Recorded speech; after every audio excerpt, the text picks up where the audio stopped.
Hello friends, स्वागत है आपका आज की इस वीडियो में। और इस वीडियो के माध्यम से मैं आपको बताना चाहूँगी अपने करियर में क्या चूज़ करें।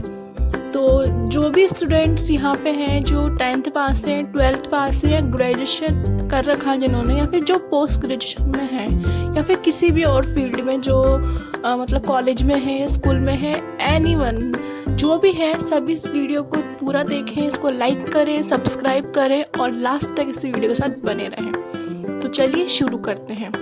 सबसे पहले मैं बात करूँगी 10th क्लास के स्टूडेंट के बारे में। तो अगर आप लोगों ने 10th अपनी क्लियर कर ली है और आप लोग सोच रहे हो कि 11th और 12th में हम क्या लें और कौन सा सब्जेक्ट लें, तो इस बारे में मैं आपको बताना ये चाहूँगी कि आप अपना जो भी फील्ड चूज़ करें उस फील्ड को आप अपने इंटरेस्ट और अपनी चॉइस से चूज़ करें। तो अगर आप 10th के बाद में साइंस बैकग्राउंड में जाते हैं, मैथ एंड साइंस बैकग्राउंड में, तो इसमें आप अपनी इंजीनियरिंग फील्ड में जा सकते हैं। जैसे IIT वगैरह में, JEE वगैरह में आप लोग इस फील्ड में जा सकते हैं। नॉर्मली बच्चे जो होते हैं वो ज़्यादातर इसी फील्ड में जाते हैं। इसके अलावा भी इसमें बहुत से ऑप्शन होते हैं, पर मेन जो सबसे बड़ा इसका ऑप्शन है वो यही है, IIT और JEE। तो इसमें जो चांसेस है, तो अभी आप खुद देखते हो कि कितने ज़्यादा कंपटीशन IIT और JEE में बढ़ते जा रहे हैं। तो अगर आप एक एवरेज स्टूडेंट हो तो मैं आपको ये सलाह दूंगी कि आप मैथ्स साइंस बैकग्राउंड को चूज़ ना करें। और अगर आपकी चॉइस है कि आप इसमें कर लोगे या इसमें करना चाहते हो, तो आपकी चॉइस है, आप अपने ऊपर रिस्क ले सकते हो। सेकंड नंबर पे इसमें आता है कॉमर्स बैकग्राउंड।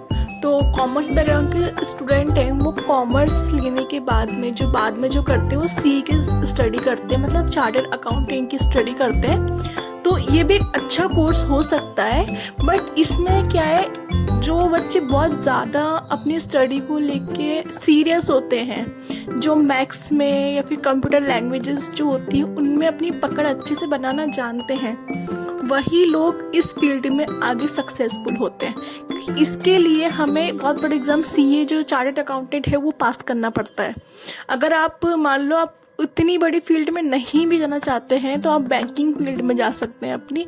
तो बैंकिंग मतलब कोई भी फील्ड हो, कॉमर्स अगर आपने लिया है, बैंकिंग फील्ड में जाओ कि आप चार्टर्ड अकाउंट फील्ड में जाओ, आपको उसमें मेहनत करनी पड़ेगी। आपको उसमें मैथ्स और जो कंप्यूटर साइंस जैसी लैंग्वेज जैसे अकाउंटेंसी है, इनसे आपको गुजरना ही पड़ेगा। तो अगर आपका दिमाग वीक है और आप इन सब चीज़ों में अपनी पकड़ नहीं रख सकते, इन सब चीज़ों में आपका इंटरेस्ट नहीं है, तो मैं बोलूँगी आप कॉमर्स ना लें।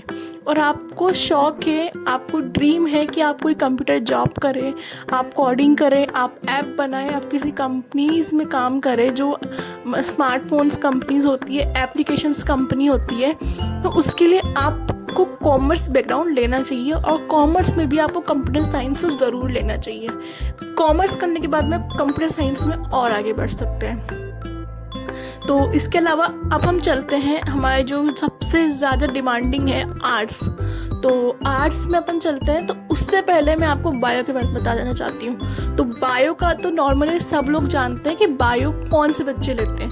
बायो वही लेते हैं जिनको नर्सिंग या फिर मेडिकल यानी कि डॉक्टर फील्ड में जाना होता है। तो जैसे कि आप डॉक्टर बनना चाहते हैं तो ऑब्वियसली आप बायो लोगे। बायो लेने में ये होता है कि आपने बायो ले ली, 12th के बाद आप नीट एग्ज़ाम देंगे। सो नीट में भी आजकल अब देख रहे हैं कितना ज़्यादा कंपटीशन उसमें बढ़ता जा रहा है। तो नीट में भी आजकल नीट को क्रैक करना या फिर उसमें मार्क्स लाना बहुत ज़्यादा मुश्किल होता जा रहा है। बड़े बड़े कोचिंग इंस्टीट्यूट भी अपने बच्चों की रैंकिंग नहीं ला पाते हैं। सो उसमें अगर आप किसी मिडिल क्लास फैमिली से बिलोंग करते हैं तो नीट जैसे स्टडी में जाना, उनकी कोचिंग की फीसेस और भी बहुत तरह के जो कंटेंट्स होते हैं उनको खरीदने में बहुत ज़्यादा पैसा खर्च होता है।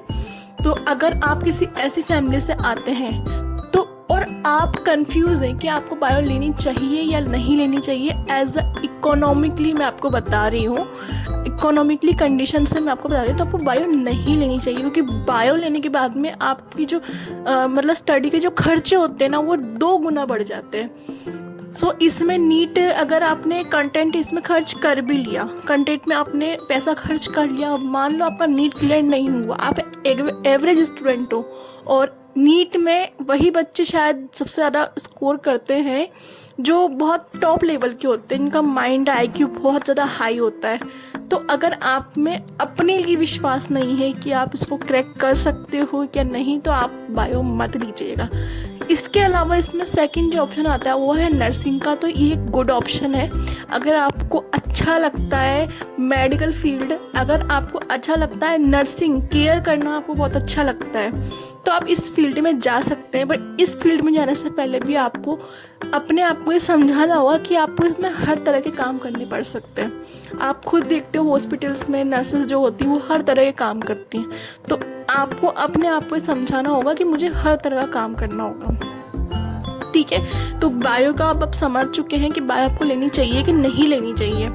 तो इसके बाद अपन सबसे लास्ट ऑप्शन पे हम आते हैं आर्ट्स, जो कि मतलब बहुत सारे बच्चों का एकदम कुछ कॉमन तरह का होता है, जिसमें ये कुछ नहीं तो आर्ट्स ले लेते हैं। तो आर्ट्स में अपन आते हैं, तो आर्ट्स में ये होता है कि आर्ट्स में अपने पास एक दो नहीं बल्कि हज़ारों ऑप्शन होते हैं।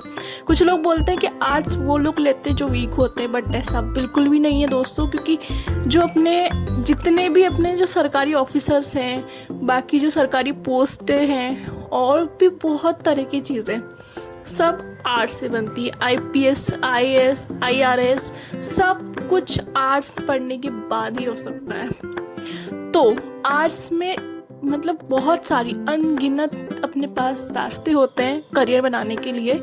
तो आर्ट्स ऐसा बिल्कुल भी नहीं है कि आर्ट्स वही ले सकता है जो फेलियर हो, बिल्कुल नहीं। क्योंकि फेलियर हम ऐसा इसलिए बोलते हैं क्योंकि बाकी सब चीज़ बहुत मुश्किल होती है, और आर्ट्स में अगर स्टूडेंट आ जाए तो वो चाहे तो वो ईजीएस्ट वे में भी अपना करियर बना सकता है और वो डिफ़िकल्ट वे में भी अपना करियर बना सकता है। वो चाहे तो डिफ़िकल्टी से अपने IAS वाले करियर पे फोकस कर सकता है, वो चाहे तो ईजी वे में किसी छोटे मोटे सरकारी एग्ज़ाम्स के लिए या फिर किसी छोटे कोर्सेज के लिए वो अपना आवेदन कर सकता है या फिर उसमें अपना करियर बना सकता है।